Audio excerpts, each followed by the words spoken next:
It is well with my soul. It is well with my soul. It is well, it is well, it is well with my soul. It is well with my soul. It is well, it is well, it is well with my soul. In your name, in your name, in your name, in your name, in your name, les appelons la mer.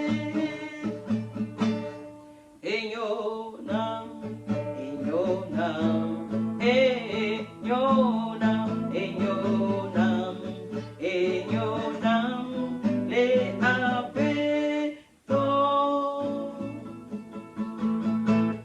la mer.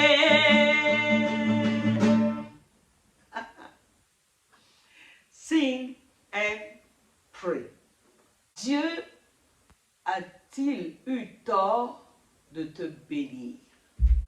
Est-ce que Dieu a eu raison ou a eu tort de te bénir? Généralement, on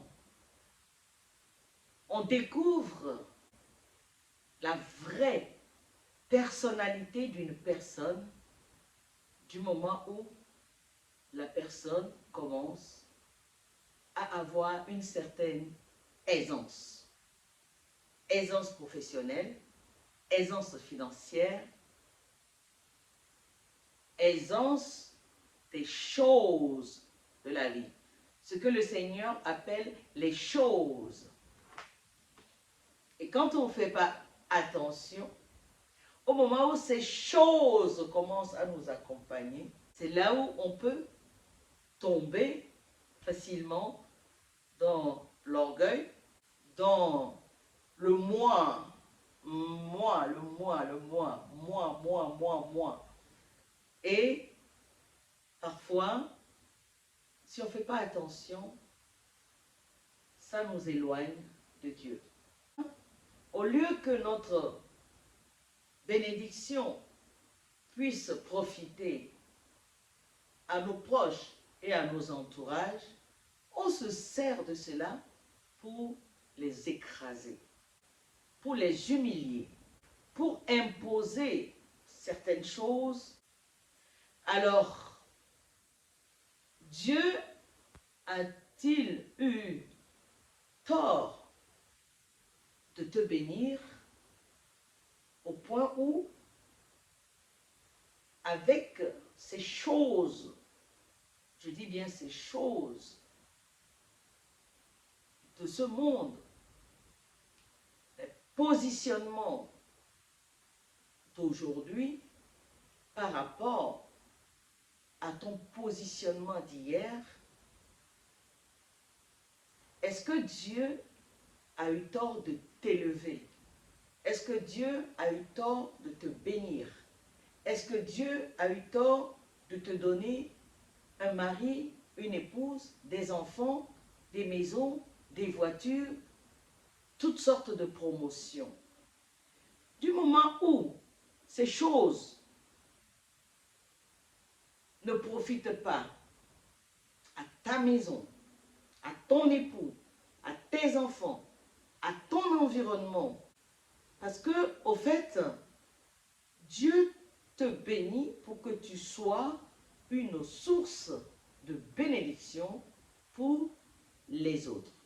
Les autres, ça commence par ta maison. Les autres, ça commence par tes enfants. Les autres, ça commence par tes parents. Les autres, ça s'élargit à tes amis, aux personnes que tu croises des fois même, que tu ne connais pas, qui sont dans le besoin ou dans la souffrance. Mais généralement, on constate que lorsque Dieu commence à élever quelqu'un, lorsque Dieu commence à bénir quelqu'un, rapidement, on s'éloigne de Dieu. On écrase ceux qu'on peut écraser et on regarde les autres d'en haut. Parfois, Dieu nous bénit juste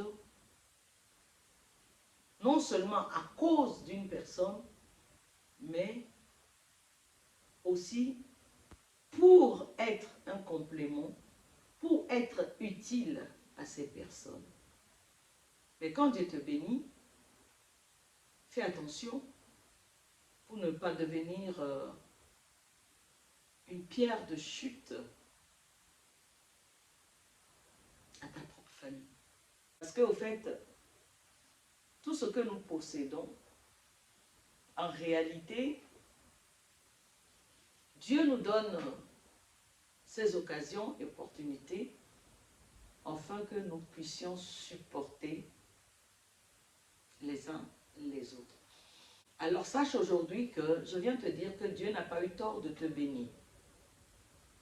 Mais si Dieu te bénit, cette bénédiction devient problématique dans ta propre maison, pour tes enfants, pour tes proches, et que toi tu es béni pour écraser l'autre, rassure-toi que la chute se fera très mal. Parce que Dieu n'aime pas ça. Dieu n'aime pas ça. Parce que on est là, on regarde les autres d'en haut, et les autres ne ressemblent plus rien. On oublie même des fois que les mêmes personnes qui nous ont tendu la main, qui nous ont relevés, qui nous ont sortis d'une situation, dès qu'on remonte, ces personnes deviennent notre cible à abattre. Dieu n'aime pas ça. Sing and pray. When peace like a river at the end of my way, when sorrow like sea below roll, whatever my Lord, though I found me to say, it is well with my soul. It is well with my soul. It is well with my soul.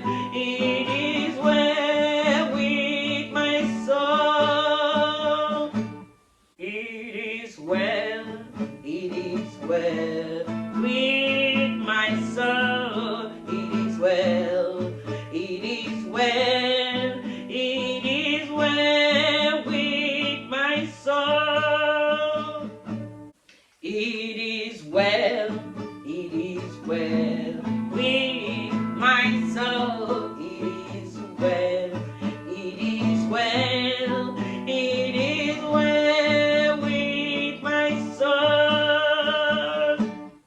It is well with my soul. It is well with my soul. It is well with my